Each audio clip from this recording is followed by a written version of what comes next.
నమస్తే, నేను మీ Gopi. Welcome back to మనం టీవీ. ఆహా అన్స్టాపబుల్ షోలో రీసెంట్గా బాలకృష్ణ గారు రామ్ చరణ్ గారికి ఒక స్పెషల్ గిఫ్ట్ అయితే ఇవ్వడం జరిగింది. అదేవిధంగా ఒక షాకింగ్ అయితే చెప్పడం జరిగింది. అంటే ఆయన కోసం స్పెషల్గా గిఫ్ట్ తీసుకురావడం జరిగింది. సో ఏంటంటే అపోలో హాస్పిటల్లో క్రిటికల్గా ఆరోగ్యం బాగాలేక ఒక ఆమెకి అయితే ఆయన స్వయాన ఆయన డబ్బులతో అపోలో హాస్పిటల్లో ట్రీట్మెంట్ చేయడం జరిగింది.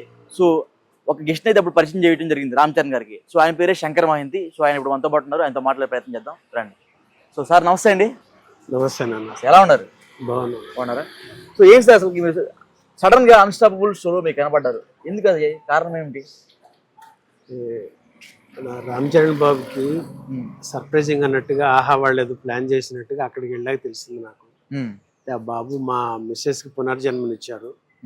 దాంతో ఆయనకి సంవత్సరాల పైగా కృతజ్ఞత చెప్పుకోవడానికి ఎదురు చూస్తున్నాను. ఆ వేదిక నాకు చాలా ఆనందాన్ని ఇచ్చింది. అక్కడ ఆ బాబు కృతజ్ఞత చెప్పుకోవడానికి కుదిరింది. అంటే ఇప్పుడు ఒకటి సార్, ఇప్పుడు చాలా మందికి చాలా ఆరోగ్య పరిస్థితులు ఉంటాయి.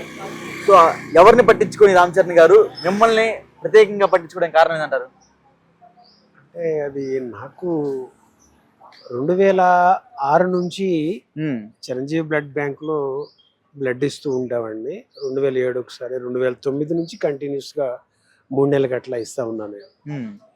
ఇలా ఉన్న తర్వాత 2023 మా మిస్సెస్ నన్ను చూసేదానికి వచ్చారు. ఓకే. అక్కడ ఆమెకి హెల్త్ ఇష్యూ అవ్వటం, తన స్మృతి కోల్పోయేది ఏదో మాట్లాడటం, దాంతో నాకు చాలా ఇబ్బంది అయిపోయింది. అలా అప్పుడు నాకు అక్కడ బ్లడ్ బ్యాంక్లో ఉండే స్వామినాయుడు గారు పరిచయం మీద ఆయన గుర్తొచ్చారు. ఆ సమయంలో ఆయనకి ఒక ఫోన్ చేశారు. చేస్తే పేషెంట్ నంబరు వాట్సాప్ పెట్టండి పేరు అన్నారు. పెట్టానంతే. తర్వాత మా మిత్రులు కొంతమందికి చేశాను. వర్షం బాగా పెరిగిపోయింది, కృష్ణానగర్ రోడ్లు మొత్తం మునిగిపోయినాయి. అంబులెన్స్ వచ్చింది అక్కడ మీ ఇంటికి. ఓకే. అక్కడ నుంచి అపోలో హాస్పిటల్కి తీసుకెళ్లారు. వెళ్ళిన తర్వాత ఎందుకంటే ఆమె ఒక కోమాకి వెళ్తుందని ఒక ఆందోళనలో ఉన్నాను. ఈ పరిస్థితులు అక్కడ అపోలోకి వెళ్ళటం, రిసెప్షన్కి వెళ్ళి పేరేంటి అమ్మ వెంకటదుర్గ అని చెప్పాను నేను. మీరే అండి అని. బెడ్ రెడీగా ఉంది, డాక్టర్స్ రెడీగా ఉన్నారు. మీకోసం డాక్టర్స్ మొత్తం రెడీగా ఉన్నారు. చేసి అక్కడ అంతా బిగిన్ చేశారు ట్రీట్మెంట్ అనేది. ఆ పరిస్థితుల్లో ఒక చూశారు. గంట తర్వాత 24 hours వరకు మేము చెప్పలేమన్నారు. నాకు ఏంట్రా అని ఇబ్బందిలో ఉన్నా నేను. మళ్ళా తర్వాత నెక్స్ట్ డే నాకు మళ్ళీ చూసి 48 hours అన్నారు. ఇది అపోలో హాస్పిటల్ పెద్ద కార్పొరేట్ హాస్పిటల్. ఇది బిల్లు ఎంత అవుతుందో ఏమో, మరి నా స్థాయిని బట్టి నేను చేసుకోవాలి కదంటే ఆందోళన పడుతూ నేను అక్కడ అడిగాను అనమాట. అడిగితే వాళ్ళు పైనుంచి మాకు ఫోన్ వచ్చిందండి, మీరు ఆందోళన పడద్దని చెప్పారు. పైనుంచి ఫోన్ నాకు ఆశ్చర్యం అనమాట. అంటే మీకు ఎవరు ఫోన్ చేశారో తెలియదు. అదే. ఓకే. ఈ పరిస్థితుల్లో అప్పుడు నాకు 2 రోజుల తర్వాతకి ఆమె కాస్త సెటిల్ అవుతున్న సందర్భంలో నాకు అప్పుడు గుర్తొచ్చింది. అప్పుడు నేను వాట్సాప్లో స్వామినాయుడు గారి పేరు పెట్టమంటే పెట్టాను కదా, ఆయన ఉన్నానా అని అప్పుడు ఆయనకు చేస్తే, ఇప్పుడు అన్నయ్య గారి దృష్టి తీసుకెళ్ళామండి, చరణ్ బాబుకి చెప్తారు. చరణ్ బాబు ఉపాసన గారితో మాట్లాడి ఇదంతా ఇలా జరిగిందండి అని చెప్తే కన్నా ఆనందానికి అవగలేదు. హాస్పిటల్లో మీరు వెళ్ళారు కదండి, అక్కడ స్టాఫ్ మొత్తం మీతో ఎలా ఉన్నారు? చాలా అసలు మాకు అంటే విఐపి ట్రీట్మెంట్ జరిగింది గోపి గారు. అక్కడ ప్రతిరోజు స్పెషలిస్టు. వాళ్ళందరికీ మేమేంటంటే రామ్ చరణ్ గారు ఉపాసన గారు బంధువుల్లాగా, దూరపు చుట్టాలు ఉంటారు చూస్తారా, ఆ చుట్టారికం మాకు ఉన్నట్టుగా ఆ బంధుత్వంతో వాళ్ళు ఎంతో బాగా మమ్మల్ని చూసుకున్నారు. చాలా ఆనందంగా జరిగింది. ఓకే. అంటే మీరు కేవలం ఇంకా బ్లడ్ ఇచ్చే సమయంలో ఈ పరిచయాలు ఏర్పడ్డాయి అంతేనా? ఎందుకంటే నేను మొన్న తెలిసింది నాకు, ఇప్పుడు జనవరి 30న బ్లడ్ ఇవ్వడానికి ఇచ్చానమాట ఈ నెల. ఓకే. ఇది ఫిబ్రవరి కదా, కిందటి నెల ఇచ్చినప్పుడు అప్పుడు తెలిసింది 21 సార్లు ఇచ్చినట్టుగా ఉంది అందులో రికార్డ్. ఓకే. అందుకని మిమ్మల్ని స్పెషల్గా మెన్షన్ చేశారా? అంటే ఏమో ఇప్పుడు నాకు అక్కడ ఆ పరిచయం మీద ఈ మహానగరంలో నేను ఒక చిన్న ఆర్టిస్ట్ ఉన్నాను. అవును. ఇప్పుడిప్పుడే కాస్త ఆర్టిస్టా మీరు? అంటే films Dasara movie, Gaami movie వాటిల్లో చేశాను నేను. ఓకే. దాంతో ఇప్పుడిప్పుడు ఇక్కడ ఇదవుతున్నాను. అలాంటిది మరి మహానగర్ నేను ఎవరు. అయితే చిరంజీవి గారు పెట్టిన బ్లడ్ బ్యాంకు, ఆ మహాయజ్ఞంలో ఎంతో మంది ప్రాణాలను కాపాడే ఉద్దేశంతో ఆయన ఇచ్చిన పిలుపుతో ఇక్కడ ఒక సంస్థను ఏర్పాటు చేయటం, దానిలో నేను వెళ్ళి బ్లడ్ ఇచ్చుకోవటం, అది నా ఆత్మ సంతృప్తి కోసం నేను చేసుకున్నాను. ఓకే. ఇచ్చిన ప్రతిసారి ఆ రోజు ఎంతో ఆనందంగా ఉండేది నాకు. అవునా? అలా దాని నుంచి మొన్న 21లో అంటే నాకు మధ్యలో ఒక 1 year అట్లా గ్యాప్ వచ్చింది. ఓకే. తిరువన్నామలై అంటారు, అరుణాచలం, అక్కడికి వెళ్ళిపోయాను నేను. వెళ్ళిపోయినప్పుడు మళ్ళీ ఇక్కడికి వచ్చాను అనమాట 2020 డిసెంబర్లో. జనవరికి మళ్ళీ వెళ్ళి బ్లడ్ ఇచ్చాను. అప్పుడు స్వామినాయుడు గారు ఆయన నన్ను పలకరించడం, నేను ఎన్నిసార్లు ఇస్తాననేది అక్కడ వాళ్ళకి రికార్డులో ఉంటుంది అనుకుంటున్నాను. అది చూసుకొని సరే క్యాబిన్కి ఒకసారి పిలిపించారు. ఆ క్యాబిన్కి పిలిపించినప్పుడు వెళితే మీరు ఎక్కడ ఏంటండి అని చెప్పారు. సో అండి అరుణాచలం అని చెప్పాక ఆయన కరెక్ట్ అయ్యారు.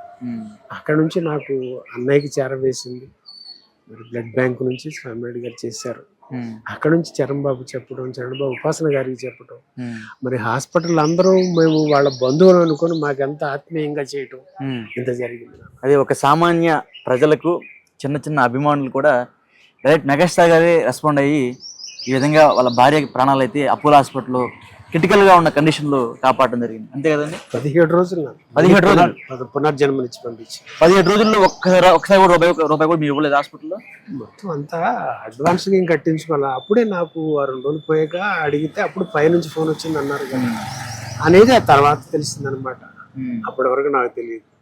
17 రోజులు అయిన తర్వాత August 1st డిశ్చార్జ్ రాశారు. మేము దూరం ఉండే దాని మీద నెక్స్ట్ డేకి వెళ్ళాం. ఆ రోజు కూడా ట్రీట్మెంట్ ఇచ్చారు. 2వ తారీఖుకి మమ్మల్ని పైసా కట్టించుకొని పంపించారు. పైసా కట్టించుకోలేదు. సుమారు ఒక హాస్పిటల్లో ట్రీట్మెంట్ చేయించుకోవాలంటే ఆ వైద్యానికి ఎంత ఖర్చు చేద్దాం సుమారు? టైం నేను అసలు అడగలేదు నాన్న. సుమారు ఒక 20-30 లక్షల ఖర్చు అంటే నేను అడగలేదు కదా. ఇప్పుడు ఇంత అంత అనేది నాకు తెలియదు.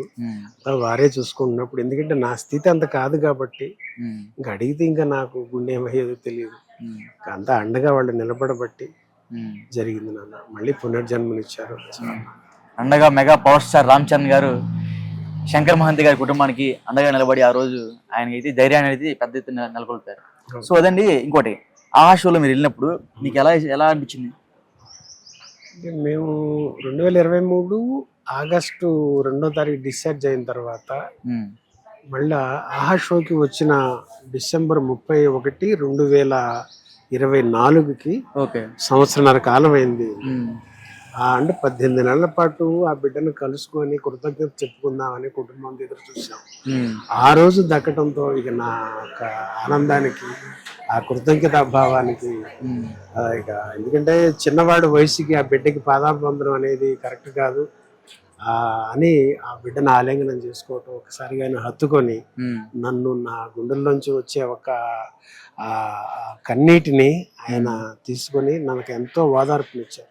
2-3 నిమిషాలు అది చాలు, అది చాలు ఈ జీవితానికి. సో మనం చూస్తూనే ఉంటాము, సోషల్ మీడియా కావచ్చు, లేకపోతే మీడియా సర్క్యులేషన్స్లో కావచ్చు, రామ్ చరణ్ గారు అదేవిధంగా మెగా ఫ్యామిలీ చాలా గుప్తదానాలు చేస్తూ ఉంటారు, ఎవరు బయట పెట్టరు. సో అలాంటిది కొన్ని విషయాలు బయటకు వచ్చినప్పుడు అరే వీళ్ళు ఇంత మంచి పని చేశారని మనకు అనిపిస్తూ ఉంటుంది. సో అందులో ఒక మంచి పనే శంకర్ మహంతి గారి కుటుంబానికి జరిగింది. సో ఇంకొకటి సార్, హాస్పిటల్ నుంచి డిశ్చార్జ్ అయిన తర్వాత మరలా మీకు రామ్ చరణ్ గారి నుంచి ఫోన్ ఏమైనా వచ్చిందా? వారు షూటింగ్ స్లాట్లో బిజీ ఉన్నారండి. తర్వాత ఇక ఆహాలో కలవటం, మళ్ళా మాకు అక్కడ కూడా 1,00,000 వరకు వారు సహాయం చేయించడం ఆ ప్రోగ్రామ్ ద్వారా. అది ఏమి రుణం తెచ్చుకోగలవు నాన్న. ఓకే. రామ్ చరణ్ గారి నుంచి మరలా హాస్పిటల్లో డిశ్చార్జ్ అయిపోయిన తర్వాత ఏమన్నా మనీ ఇవ్వడం జరిగింది? అది ఇంకా ఎక్కువ ఏమన్నా మీకు సపోర్ట్ గా ఉండడం జరిగింది? ఆహా కార్యక్రమం ఇక్కడ 1:30 దాకా ఇచ్చారు. ఓకే. ఇంకా విడిగా ఏం లేదు? అది అక్కడ ఇచ్చారు నాన్న. అదే ఎక్కడ ఇచ్చారా? ఓకే. సో ఇంకోటి అండి, మీరు సినిమాలో చేస్తున్నా అన్నారు కదా, ఇప్పటి వరకు ఏ సినిమాలో చేశారు, ఎన్ని క్యారెక్టర్లు చేశారు? చేయటానికంటే ఏదో బ్రతుకు తెరువు కోసం ఏదో చేసుకెళ్తాం నాన్న. చెప్పుకోవడానికి వచ్చేసి దసరా మూవీ ఒకటి ఉంది, పెద్ద సినిమా. అందులో ఒక సిల్క్ స్మిత బారు ఓనర్ క్యారెక్టర్ కనకయ్య అంటారు. అది అంటే హీరో నాని గారి చిన్నప్పటి స్టోరీ. ఆయన వాయిస్ ఓవర్ లో ఒక 4 సీన్లు ఉంటాయి. ఓకే. అది హిట్ అవడంతో ఇండస్ట్రీలో 10 మందికి తెలియటం, డిపార్ట్మెంట్ వైజ్ గా పిలుపులు వస్తున్నాయి, జరుగుతుంది. గామి అని విశ్వక్సేన్ గారి మూవీ. అది కూడా ఆయన చిన్నతనంలో ఆ లేడీలో గెటప్ లో ఉండటం, ఆమెని నేను సేవ్ చేసి బస్ ఎక్కించి పంపించడం, అదంతా విద్యాధర్ గారు ఆ పరిచయంతో ఆయన పిలిపించేయించారు. ఇప్పుడు మిస్టర్ రెడ్డి అని ఒక మూవీ వస్తా ఉంది. ఓకే. నెక్స్ట్ దేవకట్ట గారు ఆయన ఒక మెయిన్ లీడు, అంటే రాయలసీమ బ్యాక్గ్రౌండ్ లో అది పెట్టి చేశారు. ఇంతక 21 days జనవరి నుంచి జూలై దాకా జరిగింది. డబ్బింగ్ కూడా చెప్పేస్తాను. ఓకే, ఇంకా అందులో కూడా మెయిన్ లీడ్. అదొకటి టెలికాస్ట్ అయితే కాస్త ఫేమస్. ఓకే. ఇంకోటి అంటే సినిమా ఇండస్ట్రీ కావాలంటే చాలా మంది భయపడతారు. ఈ కష్టాలు ఉంటాయి, లోతుపాట్లు ఉంటాయి అని భయపడతా ఉంటారు. సో మీకు ఆ భయం వేయలేదా? అనుకున్నాను, ఇష్టమైంది ఇది కష్టం కాదు. కష్టం అనిపించిన వాడికి అది ఇష్టం లేనట్టే. వాడు ఆశ పడుతున్నాడు. ఆశ వేరు, ఇష్టం వేరు. ఆశపడేవాడు ఊరికి అనుకుంటాడు, తేలిగ్గా వస్తే తీసుకుందాం అనుకుంటాడు. అది ఇష్టమైన వాడు అసలు దేన్ని కష్టంగా అనుకోడు. ఎండొచ్చినా భరిస్తాడు, వానొచ్చినా భరిస్తాడు, తిండి లేకపోయినా భరిస్తాడు. అది ఇష్టం అంటే. దానికోసమే వాడు చావాలి. దాన్ని తపస్సు అంటారు పెద్దలు. అంత ఉండాలి. అది ఉన్న వాళ్ళే ఇక్కడ నిలబడగలరు. లేని వాళ్ళు ఏదో వస్తారు పోతారు. అదే హాస్పిటల్ నుంచి బయటకు వచ్చిన తర్వాత రామ్ చరణ్ గారు మీకు ₹1 కోటి ఆర్థిక సహాయం చేశారని అంటున్నారు. దానికి ఏమంటారు? చేశారా చేయలేదా? ₹1 కోటి ఏంటి బాబు, అంతకు మించిన సంపద, కోట్లకు మించింది గుండెల నిండా నింపుకొని ఇచ్చారు మాకు. చాలు, ఆ అండ చాలు నాన్న, ఆ అండ చాలు మాకు. ఇంకెప్పటికీ మీకు మెగా కుటుంబం అండగానే ఉంటుందా? అంటే ఈ పరిణామం చూసుకుంటే పరిపూర్ణంగా ఉంటుంది. ఎందుకంటే ఇది మామూలు బంధం కాదు. మేము అనుకున్నది కాదు, చేసింది కాదు. అలా అలా అది ఆత్మబంధం. ఇది చూసే వాళ్ళకి కానీ మీకు కానీ మీకే తెలుసు. అవునవును, నేను ఎవరినా ఆఫ్టర్ ఆల్ హైదరాబాద్ నగరంలో ఒక చిన్న ఆర్టిస్ట్ నా, అంతటి వాళ్ళ నుంచి దీనికి సహాయం అందటమా మీరే ఊహించుకోండి. నేను చెప్పక్కర్లేదు. అది మరి ఆత్మబంధం కాకపోతే ఏంటంటారు? ఒక రక్త సంబంధం ద్వారా ఆత్మీయ బంధం, ఆత్మబంధం ఏంటి నాన్న, ఎప్పుడూ ఉంటుందని పరిపూర్ణమైన విశ్వాసం. ఓకే. సినిమా ఇండస్ట్రీలో చిన్న చిన్న ఆర్టిస్టులని చాలా మంది గుర్తించరు. సో మీ వరకు వచ్చేసరికి ఏమన్నా ఉందో, గుర్తించే విధంగా ఉందో, గుర్తించలేని విధంగా ఉందా? గుర్తించడం, గుర్తించలేకపోవడం అంటే ఇది సినిమా ఇండస్ట్రీలో తెర మీద కనిపించేదానికి తెర వెనక ఉన్న వాళ్ళు ఎంతో వందల మంది ఉంటారు. వాళ్ళెవ్వరూ జనానికి తెలియదు. తెర మీద ఉన్న చిన్న చిన్న ఆర్టిస్ట్ అనే దానికి అసలు ఆర్టిస్ట్ చిన్న పెద్ద అని కాదు. ఇక్కడ ఆ పాత్ర ఆడియన్స్ లోకి వెళ్ళి వాళ్ళకి హృదయాల్ని తాకితే, నవ్వించినా, కవ్వించినా, లేకపోతే వాళ్ళ హృదయంలో తాకినా వాళ్ళు గుర్తుంటారు. అలాంటి పాత్ర రావడం నటుడి అదృష్టం, ఆ నటి అదృష్టం. అది వచ్చే వరకు ఇది కావాలనుకున్నాడు ఇక్కడే ఉండాలి. అంతేగాని ఎవరు గుర్తించకపోవటం లేదు. ఈ అవకాశాలు ఎట్లా ఉంటాయండి మీకు? ఇప్పుడు మనం సముద్రంలో పడ్డాక ఏం జరుగుతుంది? ప్రాణం కావాలంటే ఏం చేయాలి? ఏదో కొట్టుకుంటారు అంతే. అంతకు మించి ఏమైనా ఉందా? అంతే కదా నాన్న. ఇది అని అంటే ఇక ఎంతో మంది ఉంటారు. కానీ ఈత కొట్టాలి, ప్రాణం రక్షించుకోవాలంటే వల్ల కాదంటే మునిగిపోతాం. అంతేనా? నాకేం కావాలో ఆ స్పష్టత ఉండాలి ముందు. ఆ స్పష్టత ఉన్నప్పుడు దానికోసం నువ్వు చేయి, అప్పుడే నువ్వు చేయగలవు. లేనప్పుడు ఏదో ఊరికి పేరు వచ్చేస్తుంది, డబ్బులు వచ్చేస్తానే పరిగెత్తుకొచ్చేసి ఏమి కాకపోతే మళ్ళీ ఆయాసపడిపోయి వెనకపోయే వాళ్ళు ఎంతో మంది. కోట్లాది మంది జనంలో ఎంతమంది వస్తారు, ఎంతమంది పోతారు నాన్న? అవునా కాదు? ఇదే చావో రేవో అనుకున్న వాడే ఇక్కడ ఉంటాడు. వాడి టైం వరకు వచ్చే వరకు తన వెయిట్ చేస్తేనే ఇక్కడ ఉంది. తేలిగ్గా వచ్చేయడానికి ఎలా అవుతుంది? ఇక్కడ అంత నీకు రాసి ఉండాలిగా, అంతటి ఇది నువ్వు చేసి ఉండాలిగా.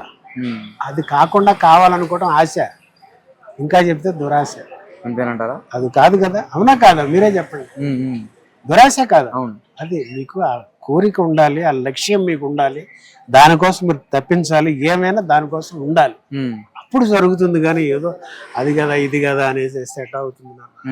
అది నాకు తెలిసిన వరకు. ఓకే. అంటే ఇంకోటి అండి, ఇప్పుడు మీరు ఆ షోకి వెళ్ళారు కదా, ఆ షోకి వెళ్ళినప్పుడు, అన్స్టాపబుల్ షోకి వెళ్ళినప్పుడు, సో మీకు బాలయ్య బాబు గారి పేరు అంటేనే చాలా మంది భయపడతా ఉంటారు. అరే ఆయన ఫోన్లు విసిరేస్తారు, ఆయన చేసుకుంటారని చాలా మంది, చాలా వార్తలు మనం బయట చూసే ఉంటాం. సో ఆ క్రమంలో మీరు అన్స్టాపబుల్ షోకి వెళ్ళినప్పుడు బాలయ్య బాబు గారు మీతో ఎలా ఉన్నారు? బాలయ్య బాబు ఆయన రిసీవ్ చేసుకున్న విధానం, ఆయన పలకరింపు, ఆ స్మైలింగ్ తో రిసీవ్ చేసుకోవటం. నేను ఎమోషన్ అయిన సందర్భంలో ఆ చరణ్ బాబు నన్ను హత్తుకొని 2 నిమిషాల పాటు నా గుండె ఘోష విన్నప్పుడు నా కంటి వెంట హృదయం నుంచి వస్తుంది. దాన్ని బాలయ్య బాబు చూసి అప్పుడు అన్నారు, అవన్నీ మీకు ఆనంద భాష్పాలు అని చక్కని తెలుగులో మాట్లాడారు ఆయన. ఆ తర్వాత ఆయన ఎంతో నన్ను ఒక సొంత బ్రదర్ లాగా ఇలా భుజం మీద చేయి వేస్తూ ఎంతో హోమ్లీగా ఉమ్. నాకు నోరు ఎండిపోతా ఉంటే మంచినీరు అందించారు ఆయన. ఏం చెప్పాలి నాన్న, అలాంటి వ్యక్తులు ఊరికే పుట్టరు.